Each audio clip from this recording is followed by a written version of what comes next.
ናቲ ለማኝ ነው ልትለኝ ነው? ልመና ነው ብለህ አምነህበት ነው መሆን ያለበት። ልመና ነው ብለህ እየለመንክ ነው እኮ ናቲ አንተ። ስለዚህ ምንም እኮ ማለት አይደለም። ምንም እኮ ለምሳሌ እንደብዬ አንተ ጊፍት ስትቀበል ጌም ስትጫወት በቀን ከ2000 እስከ 5000 ዶላር ልመና ነው።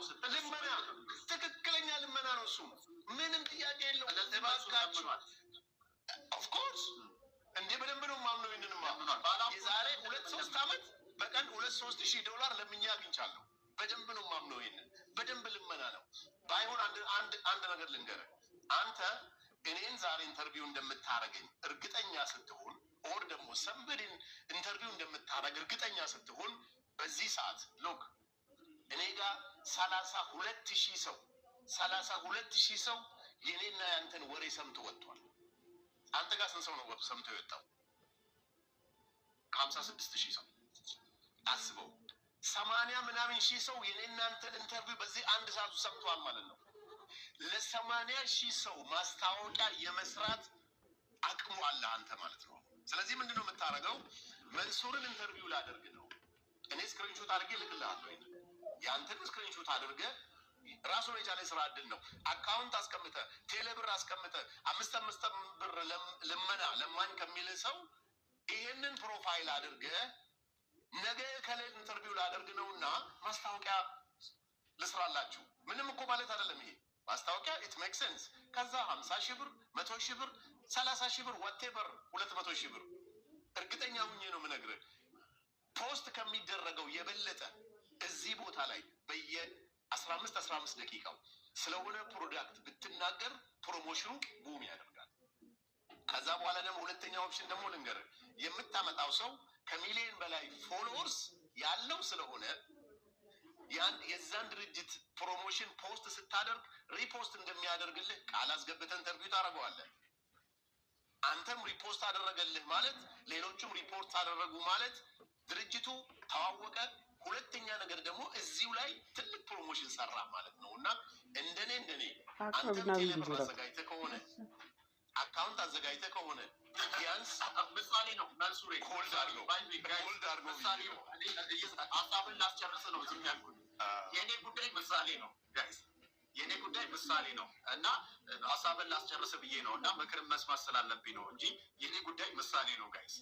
እና ወደ ጥያቄ ልመለስ። አሁን ታውቀዋለህ አታውቀውም? መንሱሬ እዚሁ ሚዲያ ላይ አውቀዋለሁ እንዴ። አንድ ቀንም አውርቼዋለሁ፣ ገስት ላይ አውርቼዋለሁ። ምን አርጌ ነው ምን በድዬ ነው? የሌለ ያለን ነገር እያነሳ ስሜን እያጠፋ ነው። ተጨባጭ ነገር ደግሞ የለህም። ተጨባጭ ነገር ካለ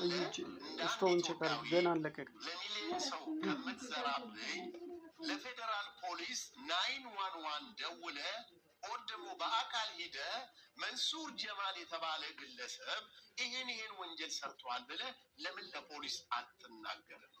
ገና ለገና አሁን የሆነ ቪዲዮ ሰርቷል እኔ ላይ ኢትዮጵያ ሊመጣ ይችላል ወይ አይችልም ብሎ ነው የፖስተው። እንግዲህ ይኸው ስለዚህ ይሄን አታድርግ ብዬ ቋንቋውቻለሁ። ምንም ቂም የለብንማ። አንድ የሆነ ወዳጁ አለ ወሬ የሚሰጠው ለኔ ጥሩ አመለካከት የሌለው የሆነ ሀገር የሚኖር ልጅ ከሱ ጋር ግንኙነት እንዳለው ስለማቅኔ ኤኒዌይ ፐርሰናል ነው የሱ ፐርሰናል ጥላቻ ነው። ከምን እንደሆነ ግን አላውቅም። በነገራችን ላይ ከመንሱር ከአሁን ተመርሳ ጋር ኢንተርቪው ነበር። ምናልባት ተከታትለው ከሆነ አላውቅም። ጠብዛም ያለው ኢንተርቪው ነው የነበረን። ከሳራ ሰምቻለሁ። መኪና ራሱ ይገዛልት እያልኩ ነበር። አሁን 5 ብር ከምናዋጣ መኪና ራሱ ለምን አቀላለትም እያልኩ ነበር። እኔ እኮ ደስ ይለኛል፣ ችግር የለብኝም። እኔ ገዛ መልካም እሱ ስም ማጥፋት አንተ እሱ የሚላቸውን ነገሮች አላረኩም ብለህ ካሰብክ ስም ማጥፋት አካሂዶብኛል ብለህ ታስባለህ? ስም ማጥፋት አይደለም እሱ የሚናገረው ከሆነ ነገር ጋር ነው የሚያገናኝ። እኔ ልንገር እያንዳንዱ ቪዲዮዎችን ጠበቆች ያዩታል። እንዴት ነው ስም ማጥፋት ማየው ነው? አንተ ወይ ያልሰራውን ነገር እሱ ካለ እንዴት ነው ስም ማጥፋት ማየው? አሁን ምን አለ መሰለህ የኔ ከአንድም 2-3 በላይ ጠበቃ አለኝ። እኔ ቮለንተር የሚያግዙን የሚወዱኝ ወዳጆች በዳኝነት ብዙ አመት ያገለገሉ ዛሬ ደግሞ ጥብቅና ላይ ጀግና የሆኑ ወንድሞች አሉ። እነዚህ ጠበቆች ቪዲዮ ልክላቸዋለሁ። መንሱር ይሄ ወደ ህግ ብንወስደው ተጠያቂ የሚያደርገው ነገር አይደለም ይሉኛል። ስለዚህ የኢትዮጵያ ህግ ወደፊት ይሻሻላል ብዬ አስባለሁ። በተለይ በሶሻል ሚዲያ የሰው ስም እያነሱ እንትን የሚያደርጉትን ሰዎች ህጉ ጠበቅ ያለ ነገር ይመጣል ብዬ አስባለሁ። ኢን ፊውቸር አላውቅም። እስከዛ ግን እስከዛሬ ድረስ አሁንታ የተናገረው ነገር ይሄ ዝም ብሎ አንደርስታንድ የማያደርጉ ሰዎች ስለ እኔ መጥፎ ነገር እንዲያስቡ አይምሯቸው ላይ ፒክቸር ፈጠረ እንጂ ወደ መሬት ወርዶ ተጠያቂ ሊያደርገኝ ወንጀለኛ ሊያደርገኝ የሚችል አንድም ነገር የለው። ያ ሽቶ የሚቀባው ሰውዬ ምናምን ነው የሚለው። ስለዚህ ያ ደግሞ ወንጀለኛ ታደርገውማ ይሄውን ስም ማጥፋትም አይደለም። ሌላ ቦታ ቆይ ነገር ነው እና ያ ሽቶ የሚቀባው ሰውዬ በሌለውበት ያላደረጉትን ነገር አድርጓል ብዬ ገሰዋለሁ። ግን እሱ የሚናገረው አይ ቲንክ እሱም ቼክ እያደረገ ምናምን ነው እንጂ በግልጽ መንሱር ጀማል የዚህ ፎቶ ባለቤት ሌባ ነው የሚል ቪዲዮ ይስራና እኔ እና እሱ እንተያያለን። ተጠያቂ ያው አንተም እሱም ትዘላለፋላችሁ። እሱም አንተን ይዘልፋል። እኔ ዘልፌው አላውቅም። ሰው ከዘለፍኩማ ፌመስ አደርገዋለሁ ማለት ነው እኮ ያን ሰው አልዘልፍም። በቀን 3 በልቶ ማደር የማይችል ብለህ አንድ ቪዲዮ ላይ ስትናገር ሰምቻለሁ። ትዝ ይለኛል የዛሬ አመት ያልሆነን ነገር ሆነ ብሎ ሲናገር ታውቂያለህ። አንተም ዘልፈዋል። አሁንም ደግሞ አንዴ ነው እኮ የዘለፍኩት እያልክ እሱ ግን አመቱን ሙሉ ነው እየዘለፈኝ ያለው። ናቲ እኔ እኮ አንዴ ነው የተናገርኩት፣ እሱ ግን አመቱን ሙሉ ነው እየተናገረ ያለው። አመቱን ሙሉ ነው እየተናገረ ያለው። ወደ ሀገር ስትመጣ ተነጋግራችሁ ትፈቱታላችሁ ብዬ አስባለሁ። ደስ ይለኛል። ፕሊዝ አግኝቼ በጣም ሽሮ ይወዳል ብለውኛል። የሚወዳትን ያችን ሽሮ በጋብዘው ደስ ይለኛል። መልካም ጎመዝ ነው። ቀጣይ ናቲ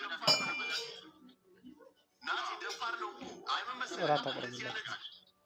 እንደዚህ አይነት ቅድምም ነግሬሃለሁ። በብዙ መልኩ አፕሪሼት የማደርጋቸው ነገሮች አሉ። ተጨባጭ የሆነ ነገርም ባይኖሩ ሶሻል ሚዲያ ላይ ሰዎች መጥተው እንዳያጭበረብሩ ግን እንትን ሆኗል። የሆነ ነገር ሲያስሉ ይችላሉ። ይሄ ጥሩ ነው። በጣም ደስ ይለኛል። ይሄ አፕሪሼት የምታደርገው ነገር ግን ተጨባጭ ነገር የለም።